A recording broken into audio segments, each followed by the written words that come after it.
Ongi etorri, Aritz, abizenez, barkatu? Aranguren Sanz. Aranguren Sanz. EH Bier kooperatibako kide zaitugu? Bai. Ongi etorri ere, Beñat Irasuegi, Talaios software libreko kooperatibako edo sustapen taldeko partaide, eta Olatukop kooperatiba taldeko partaide zaitugu, ezta? Bai, hori da. Ba, ongi etorri esan dizuet, ongi etorri badakizuen, ora, geltoki honetara, hemen geltoki gure tasatxotan, jendeak ikusten ez baldin baduk, tasatxo batzuk dauzkagu, geltokia jartzen du, eta geltokia izaten da, beti azaltzen dut, ba, jendearen mugimenduan, etorri eta joan mugimendu horretan, hartzen dugun arnasgune bat, hori da geltokia, ez? Eta geltoki horretan, ematen dira harremanak eta gogoetak. Eta gogoeta horietan jarriko gara gaur, eta gogoeta horretan beti saiatzen garena da esperientzia praktiko bat erakusten, jasangarritasunari begira, iraunkortasunari begira, nolabait ere gizarte justuago edo gutxienez bideragarriago bati begira, esperientzia zehatzak ezagutu nahi ditugu, eta gaur Aritz zuzaitugu esperientzia zehatz hori nolabait ere bideratuko duen bidai lagun. EH Bier. Onutza zu ekarri baino lehen, gu zuregana joan ginen, eta zu eta beste kide batzuk elkarrizketatu zintuztegun, zuen proiektua ezagutzeko. Ze iruditzen zaizue, poliki-poliki ikusten dugun kontatu zenigun ura, eta joaten garen poliki-poliki handik tiraka eta hausnarketa hau partekatzen. Bai, ez du? Elkarlana guretzako garrantzitsua da, ze 2017an mugi ginen 5 garagardo marka.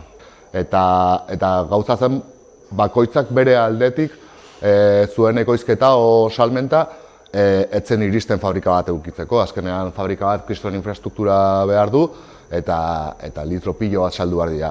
Orduan, 2017an 5 marka ginen, marka bakoitza demagun 1.000 litro sortzen zituela urtero, eta hori etzen nahiko fabrika bat edukitzeko. Baina 5 marken artean 60.000 litro batzen bagenituen, horrek bai ematen zigun aukera fabrika bat edukitzeko. Orduan, hor hartu genuen erabakia, fabrika hau hartzeko, kooperatiba moduan, 5 marken artean, eta 11 bazkideren artean. Honek ere eman zigun aukera zen, lehen 5 marka ginen, marka bakoitzak bere almazena zekan, marka bakoitzak bere gestoria, bere gastuak, eta 2017an batu ginenean, guzti hori ere murriztu egin genuen. Azkenean, gestoria bat dakagu denontzako, sukalde bat dakagu denontzako, batek sukaldatzen du guztion errezetak, eta horrek ematen digu indar bat hau posible hau bideratzeko. Aritz, oso interesgarria da, gaur egungo gizartean eta sisteman ez, kompetentziara bidaltzen gaituzte normalean. Alegia, produktu ezberdinen artean, talkara eta hor irabazten duenak irabazten du, eta zuek justo kontrako norabide hartzen duzue, elkarlanera. Konturatu naiz bideo ikustean, neko ongi dago, ez duen espero horren hori ateatzea. Gu txikia izatetik, txikia izatera pasagea. Txikiegia ginen, ez? Eta bai, azkenean badago hor gatazka hori, bakoitzak bere marka ukitzea puntu bat da, baina elkartasunak indarra ematen du. Eta bideoan esaten den bezala, txikia zeanean zure herrian etzara gai segun ze ekoizpenetara iristea, eta batzeak bai bat dizula aukera hori. Ni, atentzioa deitu izan dit beti zuen proiektuarekin, elkartu izana, ez? Hain agian atomizatua dagoen, ez? Garagardo artisauen mundu horretan elkartu izana, eta beti galdetu nahi izan diot, ez? Galdetu izan diot nire buruari, olako esperientziaren bat ezagutzen zenuten aurretik, edo izan zen, esaten dezun hori, nahi oso garrantzitsua iruditzen zaitena, ez? Bazenuten behar komunen, ez? Horrelako analisi konpartitu bat edo, eta hortik ateratzen da proiektua, ez? Hau da, beharretik ateratzen da, edo esperientzia bat bazenuten nunbait ezagutzen zenutena eta hortik. Ez genuen horrelako esperientziarik ezagutzen. Bai ezagutzen dituela beste esperientzia batzuk, kooperatiban elkartzen didala kontsumo kooperatiba batean, prezio beagoak lortzeko, justu gure arloan ez genuen horrelako proiekturik ezagutzen, baino, claro, gu berezitasun bat genuen, gu nomadak ginen denok.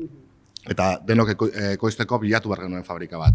Ni Bartzelonan bizi nintzenean, Bartzeloka markakin, ekoiztu nuen Morlakon, Iruñako fabrika batean, ekoiztu nuen Valentzian, Tiris fabrika batean, Tiris fabrika artisau bat zen, baina azkenean grupo inbertsore bat erosi zuen eta oso handiak egin zian, eta beti ibili behar zinen bilatzen pixka bat non ekoiztu eta gero ere bazioen fabrikak azten ziala, eta esaten ditutena, oain ja ez ditut ekoizten 500 litro, ekoizten ditut 1500.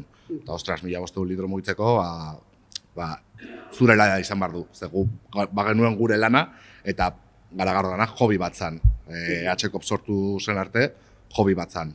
Gero EH-kop sortu genuenean, hortik lanpostuak sortzen hasi ziren eta bizimodu bat bihurtu genuen. Eta bizimodu hori bihurtzeko elkarlana beharrezkoa zen. Ezinbestekoa, ez? Ez ginen, bestela gelituko ginateke beti nomada izaten. Beñat, zu azkenean horrelako proiektuen jarraipenean parte hartze zuzena eduki duzu, behin baino gehiagotan. Ohikoa izaten da horrela txikien arteko aliantzen egiturak eta mota hau nolait ere bideragarritasuna bilatu nahi horretan? Izan beharko lukena baino txikiagoa da. Horrelako gauzak egiteko ohitura, esango nuke. Kooperatibismoan barrenean bertan, Euskal Herrian kalkulatzen da 5.000 kooperatiba inguru daudela, ez? Eta 5.000 hauen artean zenbateko sare, ez, antolatu, ez, interkooperazioa egiten duten sareak kontatuko genu tasa oso txikia da.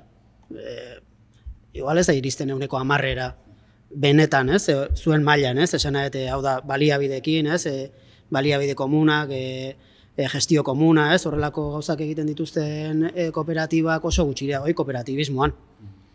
Hau da, beste sektore edo beste antolaketa enpresarialetan gutxiago, ez. Hala ere, azken aldian, iruditzen zait, ez dakit, ez, bizi egun krisi konstante, ez, bata bestearen atzetik datorren krisi egoera honetan bai ikusten dut, badagola nahi bat, gero eta gehiago proiektu amankomunak egiteko, ez? Eta azken aldian ere Piriniotan lan desente egiten dugu, eta han esaten zuten, orain ikasi behar dugu, ez? Duela 60 urte egiten genekina berriro egiten, ez? Han pataterak, ez? Adibidez, ez? Baziren, ez? Patata ekoizleen, ez? Baliabide amankomunak, horiek patatera guztiak itxi dira, eta gaur egun Pirineotan, ez? Ari dira halako proiektu amankomunak berriro egin nahian, ez? Hau da, nik uste, ez, krisiek eta sistema ekonomikoak berak, ez, egin du nolabaiteko individualizaziora bidea, ahaztu dira praktika kolektibo asko, eta orain badago, ez, nolabaiteko praktika kolektibo horietara itzuli nahi bat, ez, baina berrikasi. Nik hor bada elemento bat honi lotuta ikusten dudana, eta aurrera pixka bat egite arren, da tamainarekin zerikusia daukana. Hor oso ongi adierazten duzu ekoizpen minimo bat behar zela egin, ez? Prozesu hori bideragarria izan dadin. Nolabait ere horrek ere tentsio bat sortzen duela, ez? Gizarte honek eskatzen duen produkzio volumena eta, egituren tamaina eta kompetitibidade arteko oreka hori, ez? Eta batzutan badirudi hor soka eten egiten dela, puskatu egiten dela. Nola ikusten duzu hori?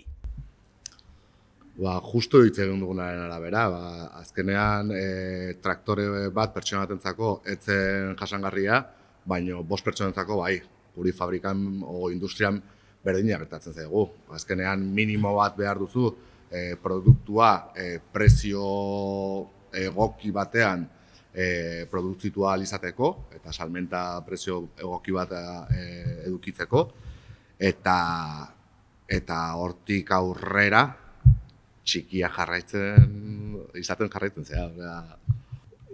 Netzat da kuestio klabea. Gainera kooperatibismoaren jardunean eta ere irakaspen asko daude, zen oso handia izatea ere, gaur egun ikusten da konplexua eta gatazkatsua dela, baina oso txikia eta sistema kapitalistan egotea ere oso zaila da, esango nuke ezinezkoa. Orduan, ondo dago txikitasunak ematen duen malgutasun, gauzak ezberdin egiteko gaitasuna tokira ere, ez, egokitzekoa, harremanak ere naturalak izatekoa, baino azkenean hortik kanpo, ez, harreman erabat kapitalista eta nolabait individualista eta mugitu behar badezu galduta zaude, ez, orduan, zein da oreka, ez, proiektuak tamaina oso handia hartu eta nolabait harreman sozialak ere galtzeko arrisku hori, edo txikiegia izatearen artean, ez, hor, niretzat badago galdera fundamental bat, ez, esango nuke, guk, adidez, bai gure kooperatibatik, ez, gure kooperatiba handitu da, baina 10 langileraino iritsi da, eta horre ja beste harreman batzu sortzen ditu, baino beti esaten duguna da, handitzeko ere badaude estrategia ezberdinak, bat klasikoa da, zu handitu, ez, alden guztia, ez, gainera horretara bultzatzen dute, ez, egiturek, bestea da, handitu sarean, ez, edo modu errizomatikoan, ez, hau da, beste txikiekin batera handitu eta sortu sare bat, ez, izan daiteke egitura baten barruan, ez, zuek markekin eta egin dezuten bezala, baina izan daiteke ere oso ezberdina diren beste batzuekin, baina beharra konpartitzen diren hoiekin, ez, niretzat beharren identifikazioan, ez, eta hor zuek egiten dezuten hori, ez, txikia gea, orduan, txikiok ze behar ditugu eta hoiek identifikatu eta estrategia komun batean jartzea da, esango nuke, polita, arraroa, zenet, uste gu baino askoz arraroa, baina ikusten den bezala ere, ez, garagardoaren sektore nahiko, ez, zail batean, esango nuke, oraingoz behintzat, ez ematen duna neurria. Ez dakit, prozesu normal bat iruditzen zaigu, egia esan ere, Gilabete marka guztiak ginen herri mugimenduko pertsonetaz osatua, orduan oso interiorizatu genuen, herrialde horien arteko elkarlanean. Eta gainera, esan duzunaren arabera, gu ere prozesu hortan gaude, aurten urtarrilean 2 marka berri sartu dira. Atala eta Txapel, Atala Burlatako marka bat da, eta gainera bazkide hau sartu da markakin, eta sartu da bazkide langile moduan, ze gu 11 bazkide gara, baina lanean 4 bakarrik gaude, kooperatiba mixta bat gara, beste kolaboratzaileak dira eta balakoak, eta kooperatiba handitu da beste markekin. Eta beste handiketa bat izan daitekeena, hitz egin izan dugu, zegu adibidez, gero ez dakit bideoan hitz egingo den aurrerago, gu bakarrik ez da ekoizpena lokala, baizik eta lehen gaiak lokalak dira, Malta erosten diogu enpresa handi bati, baina lupuloa erosten diogu gu bezalako tipo bati, Juan, herri berrin biziana eta handitu bere lupulo plantak, eta bera ere aurten eraldaketa batean dago. Eta batzutan pentsatu dugu, ostras, ze hona izango litzateke, EH-kop garagardo ekoizteaz aparte, Juanekin elkartzea, Juan gure kooperatiban sartzea, eta ekoizpenaz apartez lupuloa landatzea eta saltzea. Lehen gaiaz hitz egingo dugu, ze hortaz ere hitz egiten diguzu, aurreratzen gara, nik hemen egingo dute, mozketa, oso interesgarria da, bueno, neurriarekin lotura eduki zezaken beste partetxo bat erakutsiko dugu, ze hontaz ere hitz egiten digute, eta da artisau izatearen kontzeptua, karo, horrek ere prozesu industrialek askotan haunditzearekin zerikusia dute, artisaua, bueno, ikusiko dugu eta gero ematen diogu hozkada bat honi, bai?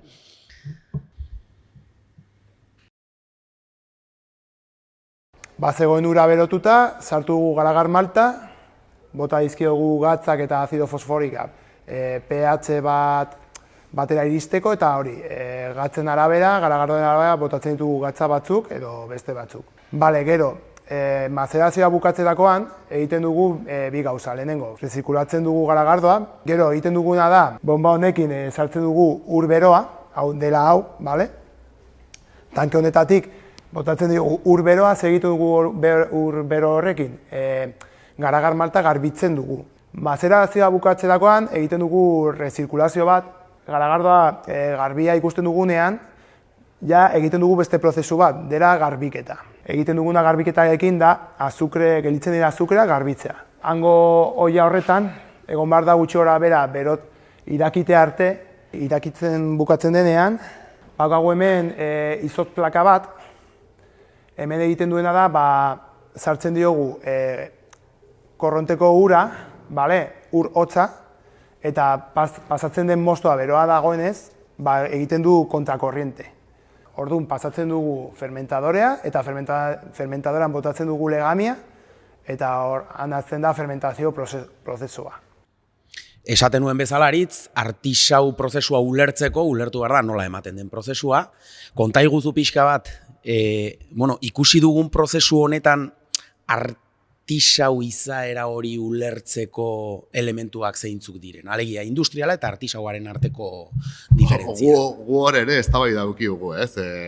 Ze hain bideoa ikusita eta beste garagardo fabrika artisauak ikusita, gure fabrika nahiko eguneratu beharko genuke, teknologikoki.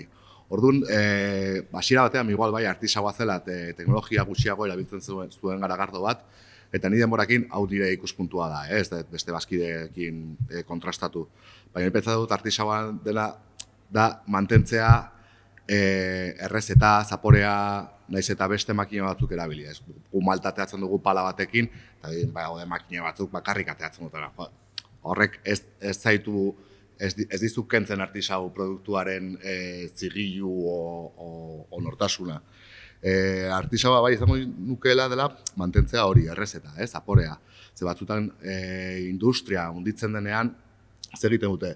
Geroz eta, kilo bat maltak kentzen baldin badiogu, garagardo zaporea jarraitzen duen mantentzen. Urtebeteko kontsumo preferentea edukitzea ordez, 3 urte edukitzeko pasteurizatuko dugu. Orduan pasteurizatu duzunean, zaporea galtze duzu. Ez da horren beste makinaria, baizik eta kalitatea. Hor, bainat, aritzek dionari eutxita, hitz egin dugu, ez, tamainaren garrantzia, pertsonen presentziaren garrantzia, azkenean, ezote da artisau izaera hori, ez bakarrik garagardoa hitz egiten ari garela, baizik eta edozein ekoizpen prozesuan tamaina kontrolatzeko modu bat, neurriarekin zerikusia daukana, jendearen lanaren balorea, erabiltzen diren lehen gaien zaintza, ezote du artisau izaera horrek nolaiteko adiera zabalago bat? Bai, ni gaina teknologiaren esparruan ere mugitzen naiz, batez ere softwarearen inguruan, eta hor badago nolabait teknologia ona edo txarra denaren, zuria eta beltzaren arteko dikotomia bat, eta nik beti esatet, automatizazioa ona beharko luke. Zertarako? Hasteko lan gutxiago egiteko, eta gure bizitzan ere gehiago denboraz hobeto gozatzeko, baina hortaz haratago artisautzaren nolabaiteko ikuspegi batetik, artisautza ez alda jakitea egiten dezun hori egokitzea, jasoko duen horretara, hau da zerbitzua edo, garagardoa edango dunak, bere beharretara egokitzea egiten dezun lan hori, eta teknologia erabiltzea horretarako. Kontua ere, teknologia norena den, nola erabiltzen den, ea ze jabetza daukan, olako galderak txertatu beharko genituzke teknologiaren erabileran, ez bakarrik teknologia digitalena. Teknologia digitalena gainera, bada gure bizitzak asko eraldatzen ari dituen esparrua, baina edozein teknologiaren erabilera zertarako egiten dugun galdera horri erantzun, eta gure bizitzako betzeko tresna bezala erabili, Eta adibidez, baina zertarako galdetzen duzunez, hurrengo bideoa joango gara, ze 200 piko garagardo desberdin egiteko ere balio omen du. Hori kontatu digut, ezak nik hori ikusiko dut. Fabrika honetan egiten ditugu garagardo mota asko, estilo askotakoak eta prezio askotakoak ere. Gu hasi ginenean, gure asmoa zen artisau garagardoa jende guztiari hurbiltzea. Baditugu, esaten dena gama base eta gama alta. Baditugu garagardoak osagai gutxiagorekin egiten ditugunak. Osagaiak beti dira kalitatezkoak, kalitate handikoak, baina osagai gutxiago, adibidez, malta kantitate gutxiago, lupulo kantitate gutxiago, eta horrela lortzen dugu prezioa ongi erdi merke mantentzea, eta garagardo horiek saltzen ditugu baitez ere txosnetan, edo gure inguruko tabernetan, edo espezializatuak ez diren taberna horietan. Osotara fabrika honetan, orain arte agian egin izanen ditugu 200 eta piko garagardo diferente. Hoietan badaude estilo guztiak. Baditugu lagerrak, baditugu garagardo txigortuak, beltzak, ipak, ipabikoitzak, denetarik egin dugu, ez? Merkatuak eskatzen du edo publikoak eskatzen du pixka bat variedade hori, ez? Orduan, baditugu adibidez, garagardo batzuk direnak Nafarroako osagaiekin bakarrik eginak, baditugu garagardo batzuk lupulo neozelandez, Amerikarrekin eta bar egindakoak, badugu denetarik, ez?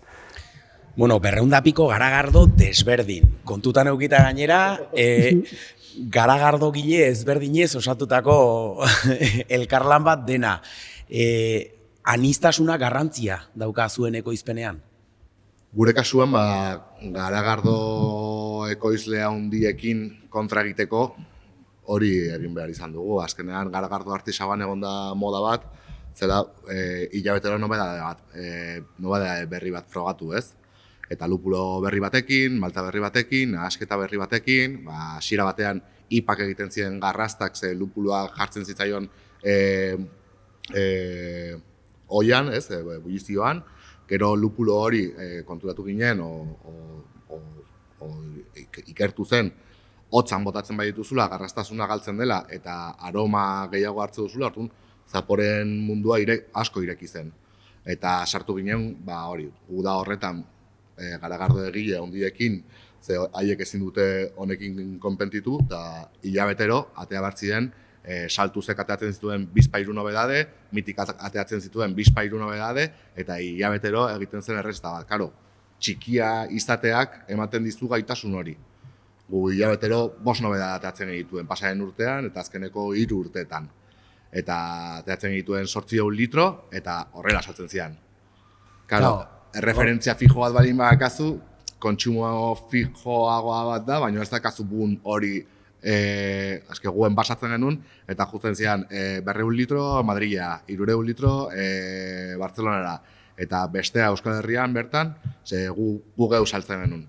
Eta hori ere aldatzen ari da, mundua hoia pixka bat bukatzen ari da, eta jendeak jabiatzen ari du, errezeta asko gustatu zitzaidan, eta gustatuko ditzaidake horrelako zerbait fijoa edukitzea, zeian ekatu naiz hilabetero referentzia berri bat frogatzeaz, baina puntu hori eduki dugu.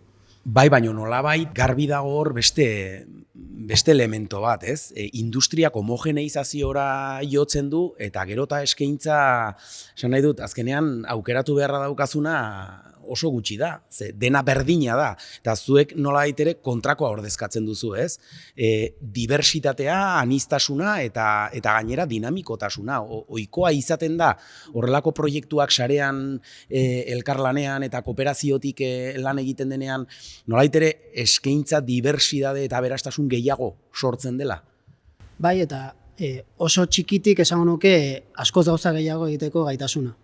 Ez? Esan lehen tamainaz hitz egin dugu eta ematen du tamainak, txikiak gaitasun gutxiago ematen dula, eta ni konbentzituta nago ez dela horrela, eta softwarearen munduan ere ikusten dugu, edo guk olatukopen, egoin 60 kooperatiba inguru gaudela, olatukopen zenbat gauza egiteko gai gean, nolabait aniztasun horrek ematen dizun gaitasun metatua edo izugarria da. Ez gara konturatzen horretaz, normalean kontakizuna kontrakoa delako, gero eta handiagoa, gero eta publizitatea egiteko gaitasun gehiago izan, eskaintzen dezuna hobea da, eta horrela ulertzen da askotan bai garagarroaren mundua edo beste softwarearen edo mundua, baina tokiko ekonomiako aniztasun horrek galtzen ari dena, tokiko ekonomia eta gure lurraldetan ekonomia gero eta homogeneagoa delako ere, eta hori komertzioan eta ikusten da asko, aniztasuna galtze horrek ere gaitasuna galtzea ekartzen du. Orduan hau ere, bada, gure bizitzak benetan bizigarriak egin nahi baitugu, eta bizigarria da, zure garagardo esperientzia izatea, anitzagoa, ezberdina, baina hori beste eremu askotara eraman da, ezinbestekoa da aniztasun hori ere sortzen saiatzea. Eta hor dago, hor bai dagoia Goliaten kontra borrokatu beharra, baina netzat horrelako esperientziak aniztasuna bilatzen dutenak, eta batez ere elkarlanean elkarlana dutena balore nagusietako bat, ezinbestekoa da existitzea, eta ezinbestekoa da, gure lurraldetan horrelako proiektu gehiago sortzea. Eta elkarlanaz ari zarela beste elemento bat, pasatu gabe edo esan gabe nuke utzi nahi, eta nekazari edo laboraria naizen neurrian ere, lehen gaietaz ari garela, azken finean elikagai batetaz ari garela, lurretik ustiatutako ondasun batetik egiten den produktu bat den neurrian, ze ibilbide dauka elkarlan horri segitzen badiogu bertako nekazariekin, laborariekin, hitz egiten duzutelako, bertako lehen gaiekin ere lan egiten duzutela aritz. Bai, duela gutxi hitz egin dute Juani buruz, ez? Juanek ekoizten dugu, erabiltzen dugun lupuluaren 80%. Egia da ere, gero, bideoan ikusten dela, referentzia berriak ateratzeko, zapore berriak lortzeko Ameriketatik o Nova Zelandatik erosi behar izan dugula lupulua askoz garestiagoa, baina beste referentzia batzuk egiteko zian. Gu lehenbiziko urteetan ez zorren beste, hasiera batean Alemaniako o Inglaterrako malta erosten genuen, gero konturatu ginen ere, lanean zabiltzanean, hasiera batean, zaude hor, eta gero azten zera, hobetzen, zelo betu esakegu, garagardo lokala gara, bertakoa. Ez du bakarrik ekoizpena bertakoa izan behar, baizik eta lehen gaiak bertakoak balin behira, askoz ekologikoagoa, askoz hobeagoa, askoz etikoagoa bihurtzen da gure garagardoa eta gure bizitza bizitzeko era hau, ez? Eta orduan hasi ginen bilatzen, hasi ginen Juanekin hitz egiten, Juanek ere urte hauetan gurekin batera hasi egin da, lupulo berriak landatu ditu, zapore berriak lortzeko, malteria ere hasiera batean, malta esan du erosten genuela kanpoan, eta bilatu genuen Nafarroan dagoen malteriarekin akordio bat haiei erosteko, ze hasiera batean beraiek bakarrik kamioiak saltzen dituzten, eta gu pale bat erabiltzen genuen hilabetero, baina azkenean sartu ziren gurpilo honetan, ikusi zutelako merkatua ere artisauan mugitzen ari zala, bazegoela merkatua denontzako, gu azkenean 1% gea, baina hasi ziren horrekin ere. Eta horri hasi eman genion garrantzia, eta saiatzen ari da, fabrikako proveedore gehienak kilometro zerokoak. Honekin bukatuko dugu, oso interesgarria hain zuzen ere hitz egiten ari garelako Hernani, Gasteiz, Azpeiti, Iruñako ekoizleetaz, Euskal Herriak badaukala ohitura dagoeneko garagardo ekoizpenean. Euskal Herria oso aberatsa, bainatzuk badakizu lurrari dagokionez eta gaitasunei dagokionez, zekaleak sortzeko, lupuloak eta horrelako lehengaiak erruz eta ongi sortu daitezkelako. Beraz, nik gogoeta hau bukatzeko esango nukena da, bide honetan bidea dagola egiteko, norabide egokian kokatuta gaudela eta elkarlan eta gogoeta hauetan aurrera egin beharko dugula, baino esan dugu geltoki bat zela, geltokia abia puntu izan daitekela, baino irteera puntu ere, iritsiera ere, momentu batean geltokitik mugitu egin behar dugu, gaur hola tokatzen zaigu, alde egin behar dugu, bakoitza bere etxera, eskerrik asko etortzeagatik eta gogoeta hauek plazaratzeagatik. Plazerra izan da.